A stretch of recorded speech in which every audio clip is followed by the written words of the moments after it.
warahmatullahi wabarakatuh. Nama saya Zahra Rasifa, NIM saya 1182989. Saya akan menjelaskan tentang latar belakang, rumusan masalah, identifikasi masalah, dan luaran yang diharapkan. Terima kasih. Saya akan menjelaskan latar belakang. Kekurangan jumlah dalam tubuh mengakibatkan kerusakan jaringan dan kegagalan fungsi pada organ vital yang berakibat kematian. Kurangnya volume darah dalam tubuh dapat diatasi dengan pengambilan darah atau penambahan darah dari luar yang merupakan darah pendonor. Donor darah merupakan salah satu kegiatan pengambilan darah dari seseorang dengan sukarela untuk disimpan pada bank darah. Tujuan dari donor darah yaitu pemakaian darah bagi keperluan pengobatan, pemulihan kesehatan yang mencangkup masalah pengadaan, pengolahan, dan penyampaian darah kepada pasien. Transfusi darah merupakan salah satu upaya penyaluran darah, baik berupa darah lengkap atau komponen darah dari satu orang ke sistem peredaran darah orang lain untuk pemulihan kesehatan.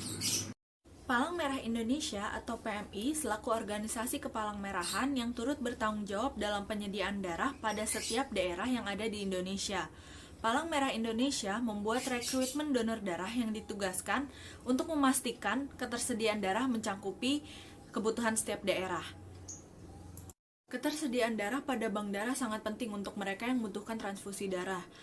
Ketidakseimbangan penyedia darah dengan kebutuhan semakin meningkat, menyebabkan cadangan darah yang tersimpan tidak sesuai dengan kebutuhan yang diperlukan.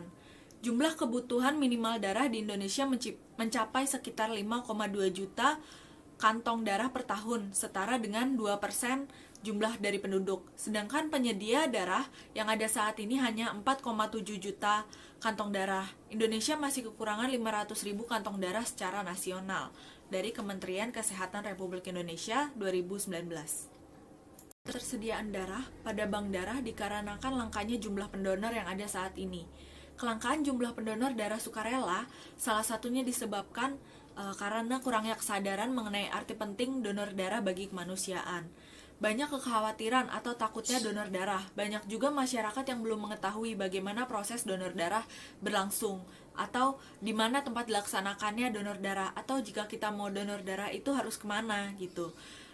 Nah, oleh karena alasan-alasan itulah semakin bertambahnya langkanya pendonor darah sukarela ini. Ini dikarenakan kurangnya edukasi tentang donor darah serta media pengedukasi untuk meningkatkan kesadaran akan donor darah. Untuk menumbuhkan minat masyarakat akan pentingnya donor darah, salah satu caranya adalah dengan pemberian informasi dan edukasi dengan tujuan merubah pemahaman dan perilaku masyarakat terhadap donor darah. Nah, untuk menumbuhkan pemahaman serta minat masyarakat akan kegiatan donor darah, salah satu caranya adalah dengan mengembangkan media online yang berisi informasi dan konten-konten terkait dengan proses pengolahan ketersediaan darah di PMI.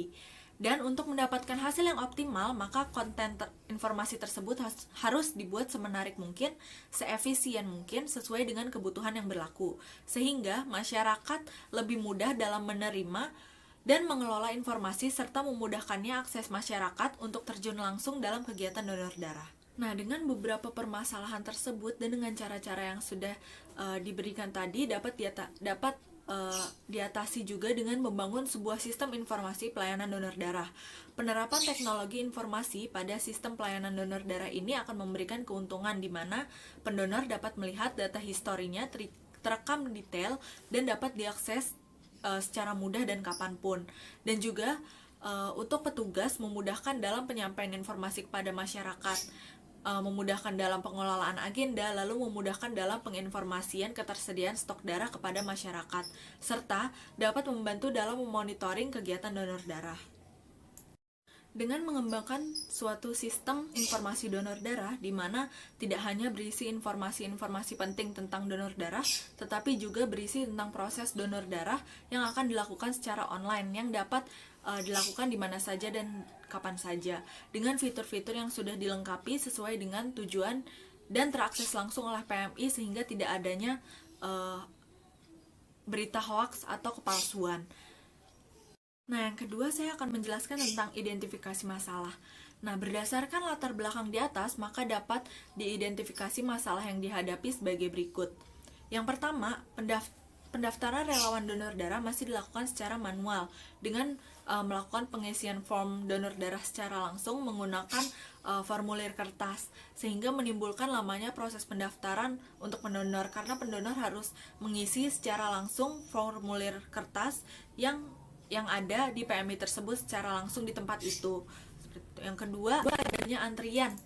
Yang keduanya, adanya antrian menunggu yang panjang setelah dilakukannya pendaftaran untuk mendapatkan giliran saat pengambilan darah dan juga saat pengecekan di mana darah tersebut dapat didonorkan atau tidak, mengakibatkan tidak dilakukannya social distancing yang saat ini diberlakukan oleh pemerintah.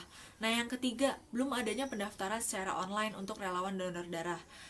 Di mana yang tadi disebutkan pendaftaran masih dilakukan secara manual dengan pengisian formulir kertas yang dilakukan di tempat berlangsungnya kegiatan donor darah tersebut. Yang keempat, kurangnya media layanan informasi rutin tentang proses bagaimana donor darah dilaksanakan dan media informasi untuk jadwal kegiatan donor darah yang dilaksanakan. Jadi masyarakat tidak tahu informasi saya harus mendonorkan darah di mana, atau hanya ada informasi dari mulut ke mulut. Itu menyebabkan kurangnya pengetahuan dan juga motivasi untuk donor darah yang kurang aktif. Nama saya Natasha Aulia Ramadanti, NIM 111182964. Saya akan menjelaskan tentang rumusan masalah, luaran yang diharapkan, tujuan penelitian, dan manfaat penelitian. Yang pertama, rumusan masalah. Maka dapat dirumuskan masalah sebagai berikut. Bagaimana perancangan sistem informasi donor darah berbasis aplikasi mobile? Luaran yang diharapkan, luaran penelitian adalah berupa perancangan sistem informasi donor darah dengan pencatatan, penerimaan, dan penyimpanan data donor darah yang berbasis online dan digital guna untuk memudahkan relawan donor darah. Tujuan penelitian yang pertama ada untuk membuat rancangan sistem informasi donor darah dengan fitur penyediaan informasi secara online. Tujuan kedua, adanya media pendaftaran donor darah online, permintaan darah pada PNI secara online.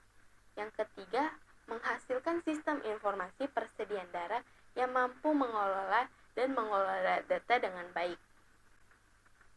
Yang keempat, manfaat penelitian.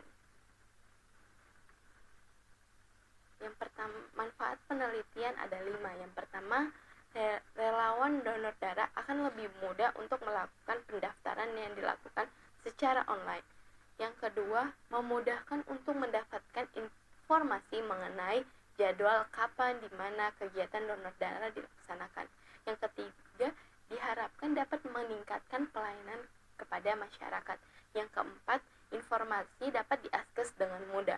Yang kelima, hasil perancangan sistem informasi diharapkan dapat berguna dan bermanfaat bagi PMI untuk memudahkan pengelolaan data-data. Sekian dari saya. Nama saya Muhammad Fudail Ferio dari kelas 11 6AB 07. NIM saya 111825757. Saya akan menjelaskan tentang materi ini, tinjauan pustaka. Donor darah adalah proses pengambilan darah dari seseorang secara sukarela untuk disimpan di bank darah untuk kemudian dipakai pada transfusi darah.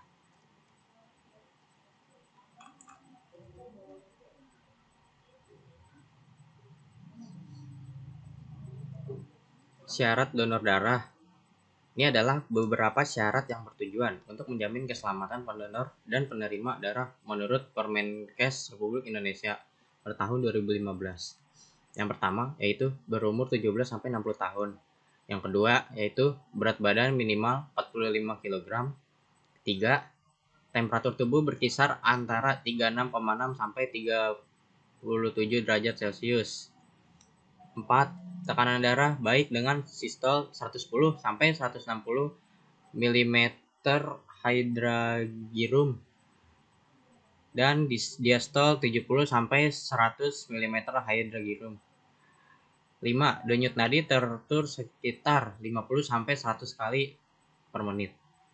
6. Hemoglobin minimal 12,5 gram. 7. Bagi wanita tidak sedang haid, hamil, atau menyusui. 8. Tidak pernah menderita penyakit hepatitis B. 9. Tidak menderita penyakit jantung, hati, ginjal, paru, kencing manis, pendarahan, kejang, atau penyakit kulit kronis. 10. Tidak pernah menderita penyakit kulit pada vena atau pembuluh darah balik yang akan ditusuk. Dari syarat donor darah. 11. Tidak pernah mengalami ketergantungan obat, alkoholisme akut dan kronik.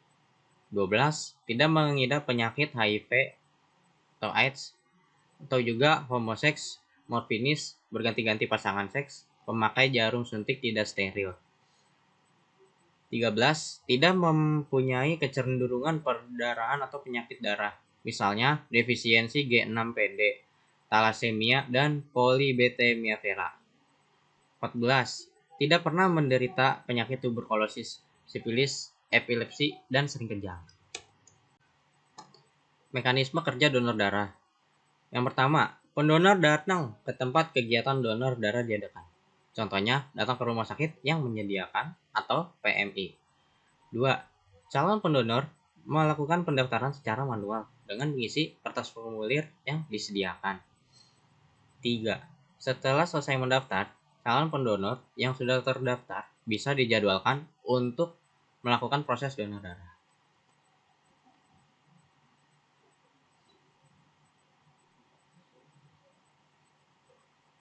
Mekanisme kerja donor darah. Dari cara kegiatan donor darah yang dilakukan secara manual tersebut memiliki beberapa kelemahan, yaitu jika harus datang mendaftar, memakan biaya ongkos, dan waktu untuk proses pendaftarannya. Lalu menyimpan data pendonor atau data lain berbentuk dokumen kertas yang sudah lama kurang menjamin amannya dokumen. Bisa saja sewaktu-waktu hilang atau rusak. Dan jika tempat pendaftaran diminati banyak orang, akan menimbulkan antrian yang panjang, bahkan bisa sangat panjang.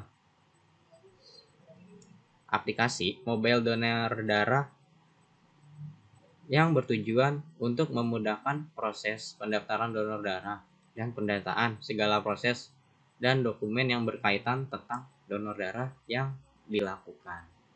Perkenalkan, nama saya Malik Ardiansyah dengan NIM 111882611. Di sini saya akan menjelaskan mengenai metode pelaksanaan, estimasi biaya, dan jadwal kegiatan. Kita mulai dari metode pelaksanaan. Metode pelaksanaan yang kita pakai adalah metode waterfall atau model waterfall. Model waterfall sendiri menurut Pressman dan Maxim 2015 adalah model klasik yang bersifat sistematis, berurutan dalam membangun software, sehingga sering disebut dengan siklus hidup klasik atau classic life cycle, dan sering juga disebut dengan model sequential linear. Metode waterfall sendiri merupakan metode pengembangan sistem yang paling tua dan paling sederhana, serta cocok untuk pengembangan perangkat lunak dengan spesifikasi yang tidak berubah-ubah. Keuntungan dalam menggunakan model waterfall adalah mampu mengidentifikasi persyaratan jauh sebelum pemrograman dimulai dan membatasi perubahan pada kebutuhan saat proyek berjalan. Kemudian beberapa tahapan yang ada dalam model waterfall. Ada 5 tahapan menurut Pressman dan Maxim. Yang pertama adalah communication, yang kedua adalah planning, yang ketiga adalah modeling, yang keempat adalah construction, yang kelima adalah deployment. Yang pertama, communication merupakan suatu tahap pengumpulan informasi dari suatu komunikasi yang dapat dijadikan sebagai bahan untuk membuat sistem. Kemudian yang kedua adalah planning, yaitu tahapan perencanaan yang menjelaskan tugas-tugas teknis yang dilakukan dan sumber daya yang diperlukan. Kemudian modeling merupakan pemodelan yang digunakan untuk penyederhanaan permasalahan Fase ini menyiapkan desain sistem. Kemudian yang keempat adalah construction, merupakan tahap dalam pembuatan kode, di mana programmer akan menerjemahkan transaksi yang diminta oleh user. Kemudian yang kelima adalah deployment, merupakan bertujuan untuk melakukan tahapan implementasi sistem kepada user.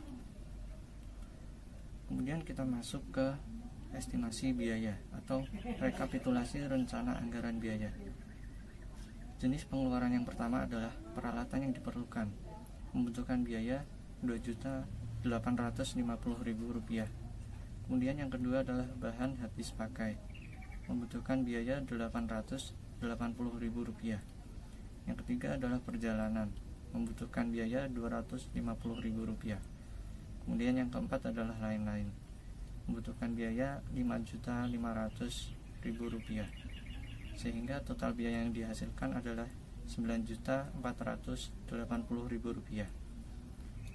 Kita masuk pada jadwal kegiatan. Ada 5 tahap dan 5 bulan yang kita gunakan dalam pelaksanaan PKM donor darah ini. Pada tahap pertama dilakukan pada bulan pertama. Antara lain kegiatannya adalah penyusunan agenda kerja, kemudian koordinasi waktu kegiatan dengan kelompok, serta koordinasi dengan pihak PMI. Kemudian tahap kedua dilaksanakan pada 5 bulan berturut-turut, yang terdiri dari kegiatan yang pertama konsultasi dengan dosen, yang kedua pembimbing pengumpulan data, kemudian yang ketiga adalah merancang desain sistem. Kemudian tahap ketiga dilaksanakan pada bulan ketiga sampai kelima, yang terdiri dari kegiatan proses produksi sistem, penyusunan laporan kemajuan. Kemudian tahap keempat dilaksanakan pada bulan keempat dan kelima dengan kegiatan uji sistem donor darah dan evaluasi sistem. Kemudian tahap kelima dilaksanakan pada bulan keempat dan kelima dengan kegiatan penyusunan dan pengumpulan laporan akhir serta pembuatan artikel ilmiah. Sekian presentasi dari kelompok kami. Apabila ada kekurangan, mohon maaf. Terima kasih. Wassalamualaikum warahmatullahi wabarakatuh.